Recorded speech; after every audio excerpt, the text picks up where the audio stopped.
The Germans wouldn't want to put up trade barriers because that would mean that German car workers would be out of a job.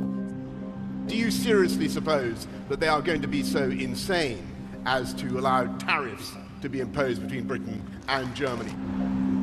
Germany needs us. We're its biggest market. That was then. But now, here in Germany, the feeling is very different. The automotive sector is concerned about how Theresa May is approaching Brexit negotiations and their financial impact. Priority number one is keep the internal market and the European Union together. Most of the cars we export to the European Union, the 27 countries, to Italy, to France, to many parts of the European Union. And second priority, our exports to Britain. A hard Brexit would definitely be not a good solution for both sides. Why is this relationship so important? The German auto industry has a lot invested in the UK. It runs 100 production sites, employing around 9,000 people. More than half of all the new cars we sell are built by German-owned companies. They also depend on us. We're Germany's biggest customer. We bought 30 billion euros worth of their vehicles last year, 800,000 cars in 2016.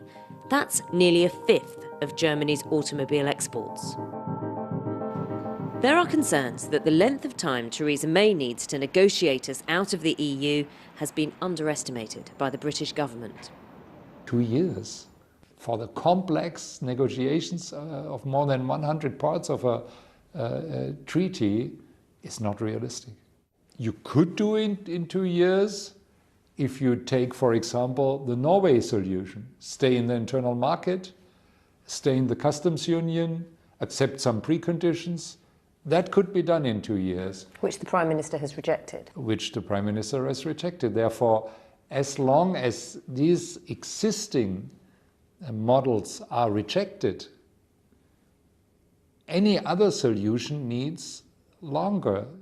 And when it comes to what's most in Germany's interests, this longtime ally of Angela Merkel sings from the same hymn sheet as the German Chancellor. Everyone who has a production site at the very moment in Britain is concerned about the developments which say that you want a hard Brexit. If the doors to Europe would be in one or another way partly closed, then production in Britain would suffer. But while this remains Theresa May's stance, uncertainty is still the buzzword among business, something the auto industry is getting used to. All of Porsche's car plants, like this one in Leipzig, are based in Germany. However, the UK is its biggest export market in Europe. Record sales were seen in 2016. 13,300 cars were bought.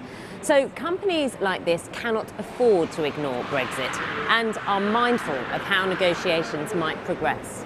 My biggest concern is time, because time creates uncertainty, and uncertainty can affect business. So if time is too long until the negotiations are completed, the market will lose. It's something that many industry bosses are preoccupied with.